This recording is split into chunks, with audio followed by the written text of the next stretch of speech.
We are now joined on the phone line by the head coach of Hedgesville football, Matt Faircloth. Coach, how are you today?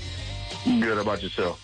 We are doing just fine as we get ready for another week of football. But before we get to this week, let's get your thoughts on last week's game. Unfortunately for your team, another loss, 49-0 to Jefferson. It comes down to execution, coming out ready to play. And again, it all falls back to me, and we're going to try some new things here early on this week to try to get everything on track. I thought at times we ran the ball really well, which we hadn't been able to get that on track in the previous 4 games. But our pass game took a hit just for the simple fact of, we lose Aubrey Burrell late in the week to an injury. That's our big, deep threat guy that can stretch the field. But at the end of the day, it's got to be the next man up mentality, and we got to go back to the drawing board and fix some things. What do you think led you guys to have a little bit more success in the run game? We did put a heavy emphasis on that in the bye week, just because we hadn't been able to get it going. And at the end of the day, we all know in the game of football, if you can't establish the run, teams are really going to be able to play your pass game.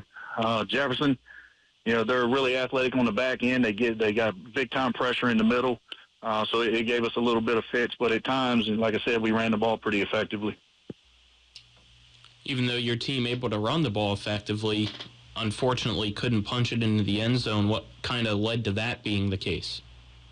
Well, the biggest thing is when you get drives going, you can't have penalties that set you back, get you behind the sticks, or you get negative plays. That's what we talk about all the time is no matter what, we can't have negative plays. We got to have positive plays, whether that's falling forward for a yard, 3 yards, whatever it is.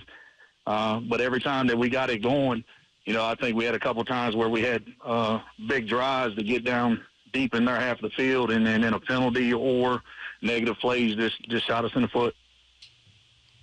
You mentioned the big injury late in the week. How tough was it to sort of adjust? How much adjusting did you have to do after that going into that game? Well, Aubrey can do multiple things. He can go wide receiver. He can go in the backfield. We had packages for him and Taz both in the backfield. So anytime, because we planned that all in the bye week, and then the injury popped up. And so, when you're adjusting, you're going from a 6'5" wide receiver that can, stretch the field as far as athleticism, jump balls. And now you're going to, who we're going to put in that place.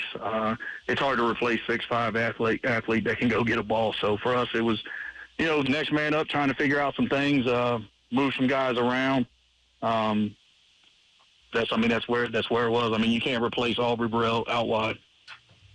Is this a season-ending injury? Do you know if he'll be back or not? I think it's a couple weeks. All right. Alrighty, getting more into that game. What was your message to your team after that loss, and what has been the response that you've seen from them so far this week from that message? I think the biggest message is we got to stop doing all the little things wrong, all the little things that we talk about, proper alignment, assignment football, doing your job. It all comes down to defensively, can you line up correctly? Do you know what your assignment is? And do we communicate with each other on motions or shifts or what they're lined up in? And that's what really hurt us defensively. Offensively, it's, being able to get to the ball. We wanted to play with a little bit of tempo just for the simple fact of, they do struggle to get set at times, but we wasn't getting to the ball fast enough. We wasn't getting the relaying the signals fast enough. It was, all in all, is just lack of concentration. I guess we can look forward to this week. Albert Gallerton coming up. We've seen them in a handful of the last few previous years against Spring Mills. Spring Mills was able to beat up on them, but those years they were an under 500 team. This year they're 7-0. Last year they were 6-3. What have you seen from them coming up for this week? They're really big up front. They execute their blocking scheme really, really well. They're a midline triple option team. Their fullback is he's going to be a handful, 6'2", 215, runs downhill athlete. And they got some guys at wing and out wide that can really get after you. Defensively, They're sound. They're big up front, like I said, in their gap scheme. They understand gap assignment football, and they come downhill. You mentioned, Coach, that you guys are going to be trying some new things here this week, gearing up for it. What are some different things that you are hoping to be able to throw at Albert Gallatin to throw off their game and make sure that your team's as competitive as possible?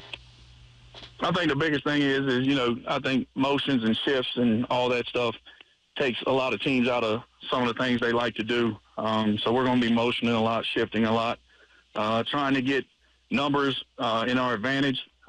We made some changes up front because we did lose our tackle Friday night to an injury. So we had to replace, we had to move a guy into that spot. So making sure that everybody's caught up on the blocking scheme. Instead of more zone, we're probably going to be a little bit more gap scheme this week.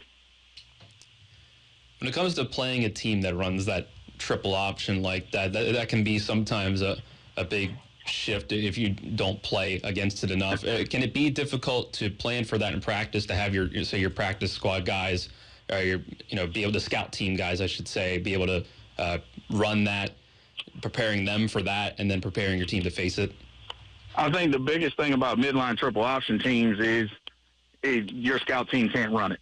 Your scout team can't run it like they're going to run it. You're not going to get that same feel or that same look. So for us, it's going half line stuff a lot, making sure we understand who's got dive, who's got quarterback, who's got pitch man, and making sure we understand the communication parts when they motion, because they do a lot of return motion. They'll send a wing back, bring them back the other direction, and they throw the ball a good bit out of it.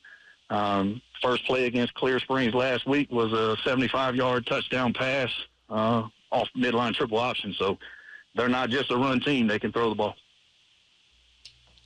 Has your team been able to respond well to learning all that here this week so far? Yeah, well, I mean, we went through it on Monday. Actually, we came in on Saturday, talked through some stuff with them.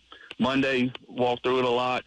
Yesterday, reiterated it because yesterday was a heavy offensive day.